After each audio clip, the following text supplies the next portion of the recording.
Assalamualaikum warahmatullahi wabarakatuh. Perkenalkan, nama saya Firza Dwi Anggol Putri dari Prodi Tadris Bahasa Indonesia kelas 2B Universitas Islam Negeri Fatmawati Soekarno Bengkulu. Di sini saya akan menjelaskan materi sastra dan studi sastra dari buku Rene Wellek.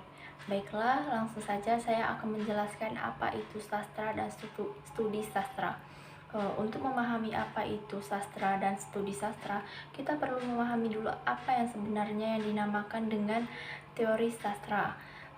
Teori sastra menurut Rene Wellek dan Augustin Warm dalam bukunya Theory of Literation mengatakan bahwa teori sastra itu adalah prinsip, kategori, kriteria yang bisa kita jadikan acuan atau titik tolak dalam bidang terasa. Jadi, teori-teori inilah yang akan mendukung dalam kita mengkritik sebuah karya sastra itu sendiri. Adalah suatu kegiatan kreatif di mana ruang lingkupnya itu adalah kreativitas dan penciptaan. Jadi, di sini sastra itu adalah proses kreatif, sedangkan itu adalah ilmu yang objek kajiannya adalah sastra. Jadi, yang membedakan antara keduanya apabila sastra itu berfokus pada kreativitas, sedangkan studi sastra itu berfokus pada ilmunya. Di sini saya akan menjelaskan apa itu studi sastra. Studi sastra adalah suatu kegiatan kreatif sebuah karya seni, sedangkan studi sastra adalah cabang ilmu pengetahuan dalam ilmu sastra. Ada prinsip dan norma-norma atau ilmu sastra yang murni. Contohnya, lebih mengacu pada gaya bahasa, sudut pandang. Sastra memiliki dua komponen, yaitu studi atau ilmu dan karya studi.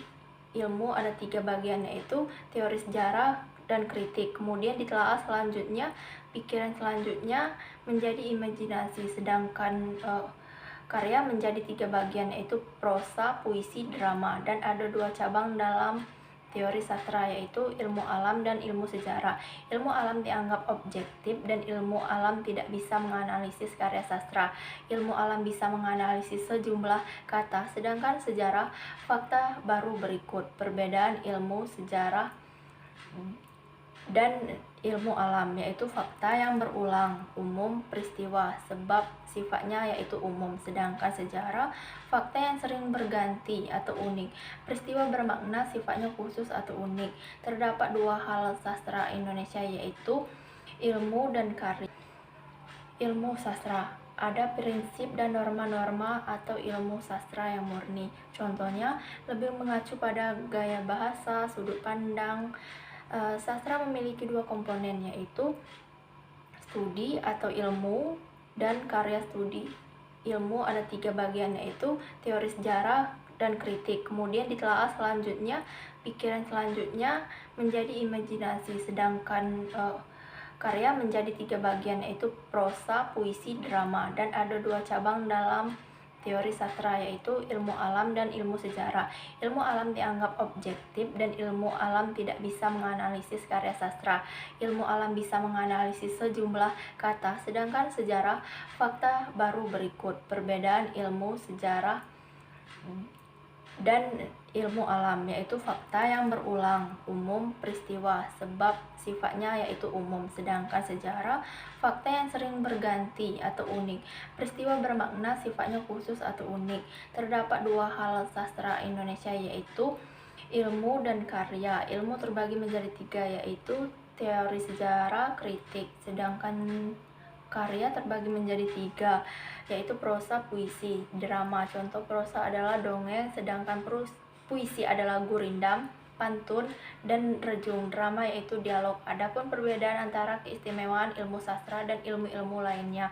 Ilmu sastra lebih unggul daripada ilmu lainnya karena sastra bisa belajar lewat teks atau tulisan, tidak butuh adanya manusia secara langsung. Sedangkan ilmu biologi, dokter, sosiologi membutuhkan manusia berada di depannya. Berikut ada perkembangan sejarah sastra di Indonesia dimulai dari Balai Pustaka tahun 1920 sampai dengan 1930. Selanjutnya Pujangga Baru pada tahun 1931 sampai dengan 1955. Selanjutnya angkatan 45 dan angkatan 46. Dan di sini mengapa sastra itu ada? Karena zaman dahulu aturan adat diatur oleh cerita atau tulisan tanpa disadari mereka itu sedang berusaha mewariskan pengetahuan cerita melalui nenek moyang mereka. Di sini ada pula tugas sastra, yaitu membongkar maupun memecahkan dan membuka kebenaran. Baiklah, mungkin itu saja materi yang saya bisa jelaskan dari bab 1 ini yang berjudul Sastra dan Studi Sastra. Di sini saya memohon maaf jika ada salah kata maupun kekeliruan dalam ucapan saya. Saya Firza Dwi Anggal Putri mohon pamit undur diri.